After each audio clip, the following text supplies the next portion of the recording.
preseason, but we're all right. Oh. We are doing some things. Look, Malik Willis in the first string looked really good the other night against the Washington Commanders. And then after that first drive, not that first quarter, first drive, it went downhill very, very fast. And the quarterback play was so bad that Jeff Hafley had to address it in a meeting yesterday. So Jeff Hafley, first things first, your backup quarterback, you got to have more than 1.6 passer rating, not 16, not 160. I don't know if there's that. You got a 1.6 passer rating. You completed as many passes as interceptions that you threw. That's not good. So a lot of people are saying, like Vlad, something's got to be done about the backup quarterback situation because Malik Willis, like many of the starters on this team, cannot get injured. Jeff Hafley admitted, Quinn Ewers, you have to play better. Yeah, I think if you just watch the game and you're just watching as a fan or watching in general, certainly there were some missed throws, some missed opportunities. The interception that he threw, clearly wasn't a great decision, especially in that point of the field. And I pointed it out in the team meeting today. When you're back there on 3rd and 7, you got to protect the football. And if we punt it, it's okay. We can't, we can't make those mistakes. Yeah, sometimes you got to err on the side of caution. Sometimes you watch the greats like Tom Brady, like Drew Brees, like Dan Marino, and you'd be like, what a terrible pass. Why? It looks like they just threw it away. Sometimes it's better to punt and live to fight another day than to force it in and have a turnover that will cost you. So Quinn Ewers definitely needs to step it up. Now, Jeff Hafley being the good head coach that he's trying to be, we're not going to say he's a good head coach yet because he's only coached really one preseason game, but the good head coach in the NFL he's trying to be said it wasn't all the quarterback's faults for the bad play throughout the game. I showed the team in the team meeting today. There was 2 examples where Quinn was playing quarterback where play pass on his first hitch, he threw a great ball that would have been about a 25, 30-yard explosive, maybe more, and the receiver broke out and he should have hooked up. And that's an example of now the ball's moving forward. Now Quinn's got some confidence and here we go. And I showed another example, Barry, that I think it's important to note. We ran a keeper to the offensive left, the defensive right. And if you recall, Barry, the one when he scrambled out of bounds and he took a pretty big hit. I mean, again, it was a mistake, an error where the receiver should have kind of, blocked down, popped out on the boot, and there was nobody there in the flat. And that would have been a quick bang, 5-yard throw down the sideline. And now there's 2 catches for 50 yards. So while clearly there's some throws he wants back and there's some mistakes there, the process was right on those 2. It's just the result wasn't good, right? So the quarterback position, as you know, for years it's the protection of the offensive line. It's the routes that are going to be run. And then it's the execution of the quarterback position. So kind of all of the above. I will admit there was a couple of times where the wide receiver and the quarterback were not on the same page. And I will admit the wide receiver or the receiver went like this. It's on me. But still, Vlad, you have to have better stats. You have to have more completions. Yeah, definitely have to have better stats. I don't know if these guys are anticipating throws or anticipating where certain players, the receivers should be. I think one of the plays he's talking about, it was the same play that Caleb made that great catch in the first series with Malik. But it could be the fact that the player, Caleb, and Malik threw it in a place where it's either Caleb is going to make the catch or it'll be incompletion. If a receiver goes the wrong way or it doesn't get to the right spot, it's going to look bad, and it's going to look bad on the quarterback. But that's why the film is out there, and the film showed that it's not necessarily was Quinn's fault. It was just misinterpretation by the receiver. Right. And the other thing, Jeff Hafley, there's 2 50-yard explosive plays that we missed out on. Like, okay, let's. Well, he still got to catch the ball. Scroll it in a little bit. But woulda, coulda, shoulda. I do love the fact that he's like, Barry, like he's like letting Barry know. Asking questions. You remember that? What? Remember that? No. Tell me. No. Barry, remember that? And it's like, yeah. Okay, what's Barry supposed to say? Yeah, no, I don't. Can you refresh my memory? No. What was the exact time on the clock? No. But nonetheless, it is true. In preseason, you're going to get a lot of that. There's a lot of guys that are not on the same page that haven't gotten a lot of reps together. And good thing was that Malik Willis and the receivers were on the same page and looked to have everything together. Caleb Douglas, all he has to do is get his feet down, and you have 100% completion percentage from Malik Willis, but that's neither here nor there. We're more worried about the backup quarterback position. And look, it was glaringly bad. So you have to address it. And what has Jeff Hafley done? Said, well, I haven't really talked to Sully about the backup quarterback position just yet. Honestly, Barry, we just got through with the team. I have not sat down and watched it with Jon-Eric yet. Doing his job, baby. Other than a hello, how you doing? Good morning, and maybe a few quick questions. Haven't discussed it yet. So no, that answer is no right now. If I'm just telling you the truth, easy question to answer. Lie. Why would you be lying? Oh, you're an NFL head coach. You definitely would lie. The first thing you're doing when you see your coach is like, man, that first string looked good, but man, we got some depth issues. And that first thing you tell your coaches, first thing you tell your scouts, your general manager, the whole nine. It's the first thing we talked about when we saw each other. Dude, it was like, did you see how bad the second unit and third unit played? No, we just, exchanged pleasantries and kind of moved on with our day. No, your job's on the line. You talked about it. I understand deflecting and not wanting to answer it, but Vlad, to tell you the truth, that means straight up lie. Yeah, pretty much. I mean, I have a problem if they didn't talk about it, Vlad. That's more of a problem. No, seriously, no. We didn't talk anything about that.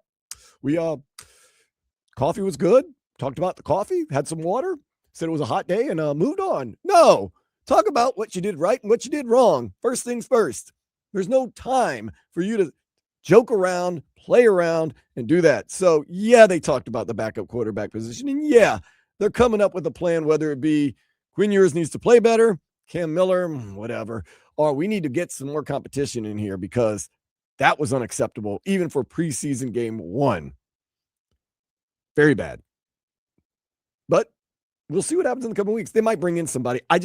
Like I said, I'm waiting on the article by one of the great writers here in South Florida, or maybe nationally, to write about who are some options that the Miami Dolphins could get in at quarterback.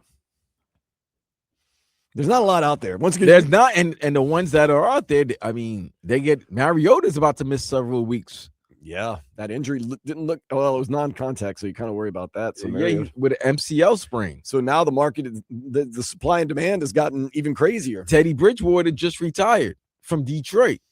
That's true. Okay, teams that have playoff aspirations. And they have a guy, they have a QB1, they definitely want to make sure that their QB2 is somewhat decent to hold the fort down for how many games their starter has to miss so that they're not out of the playoff picture, or they might have been a division leader and then all of a sudden now they're in a wild card. They don't want to get knocked down too far. They want to maintain. So, yeah, even though this team doesn't have much expectations, you still don't want to be seeing. I don't think you want to see Quinn Ewers. He's been rough, man. He's been rough. I don't think you want to see Quinn Ewers again this season. So I know in New Orleans, take a look at the market right now. In New Orleans, Zach Wilson, I don't know if they want to revisit that. Like I said, 11 for 60 and 145 yards, a touchdown, took a sack, but still had a good day. Spencer Rattler, I'm not a huge fan of, but maybe better than Quinn Ewers. He went 8 for 11, 42 yards, took 2 sacks in a preseason game. Whew. I'll leave it to those guys. The market is very slim right now. Carson Wentz might be available. I would not mind that right now for the right price. And we have no money, by the way, too. So I'm just, that whoever you're getting, you're going to have to get on the cheap. So I don't know. I honestly think that this team, at least the organization, has said, look, this is that year. We're just going to have to take some punches. We're not going to go out there and get a wide receiver. We're going to hope that Caleb Douglas, Chris Bell, Malik Washington can hold us down. We're not going to go out there and get a backup quarterback. We're going to hope that Quinn Ewers can get better, although he's had a really bad camp and a really bad game so far. I think that's the way this team's looking at it. And you know what? It's kind of the prudent thing to do, to be honest with you, because how many more wins does a wide receiver 1 or a QB2 get you? How many extra wins? Does it even help you? It's a question you have to ask. As a fan, yeah, I don't want to go out there week 3 against Kansas City and Quinn Ewers is out there throwing the ball to the boom mic operator like we've seen in the past. I don't need that. But Jimmy G? That's not now. He's been out of the league for a while, but where's Waka Flacco? He's somewhere. Flacco is over there in Cincinnati. They ain't messing with that. Okay, he's over there in Cincinnati. Okay. What's his name? Joe Flacco is seriously 42 years old. Yeah, he don't like. I tell you, you know the jokes, man. Well, you talk about getting that paycheck. He wants that paycheck. And he gets that free insurance for like 5 years until he retires. He's like, man, I got kids. He's got a lot of kids too. He does have a lot of kids. So, it's kind of a win-win right there. You get to be a backup quarterback, although Joe Burrow is plastic sometimes or glass sometimes. And then you get more in your pension and you get to stay away from home. I got to work, tough life. And then you get a little bit of insurance to take care of the kids as they get a little bit older. And, do math, homework, and all that stuff. I don't know, Vlad. Retirement may be overrated for Joe Flacco. Obviously. Right now, well, put it this way. Quinn Ewers is ranked 31st ahead of Cade Klubnik as the backup quarterbacks in Sports Illustrated's list. So he is the second to worst backup quarterback on their list. Yes. Joe Milton's the backup for the Cowboys. Kyle Allen's the backup for Josh Allen. Tommy DeVito's the backup for Drake May. Mason Rudolph is the backup for Aaron Rodgers. Jake Browning's the backup for Baker Mayfield. And that's a pretty good backup. Nick Mullins is the backup for Trevor. Kenny Pickett's the backup for Bryce Young. Ty Simpson. You know what? He's in the Rams. Stetson Bennett. How about Stetson Bennett? He might be available. Maybe. We're grasping at straws. I mean, dude, that's what you're really looking at, man. That's my thing. I think this season's going to be a rough one for a lot of reasons. And if Malik Willis goes down, it's going to be rough no matter what. Take a look at Pitt. You know who has Philadelphia? Philadelphia has Andy Dalton, and they also have what's that guy that they love? This is quarterback that they really love out there. The teams are actually taking a look at. Andy Dalton's one of those guys that could not only hold down the fort, but he's decent. I mean, really good backup. Tanner McKee. That does not excite me at all. It shouldn't. It doesn't have to excite you, but it's better than what you have right now. He's better than Quinn Ewers. Where's Skylar Thompson at? Is he still in the league? Skylar Thompson just got put on IR by the Ravens. Good. I don't know why I know so much about backup quarterbacks, man. But we're trying, man. Just looking at everybody and trying to make sure that every team. Here's the thing. This is how nice I am. I try to make sure that everybody's competitive because I like competition. I like a good NFL. I like a good NFL game where I know two teams are going to compete. I know it. I feel better that one team's going to win. So the line, hope is not that big for me to pick that team. But no, seriously, I just like to watch competitive sports. I agree. So you're always looking at how to improve teams or how to make teams better. And I feel like the Dolphins right now, if you like what you've seen with their number ones, cool. But we also know there's injuries. There's one thing you can always guarantee in the NFL, injuries. Yeah. And you don't want to be caught with your pants down and pretty much and not have a backup plan. Well, let's see what happens. Let's see what happens Saturday against the Giants. Hopefully, our backup quarterbacks show out just a little bit better.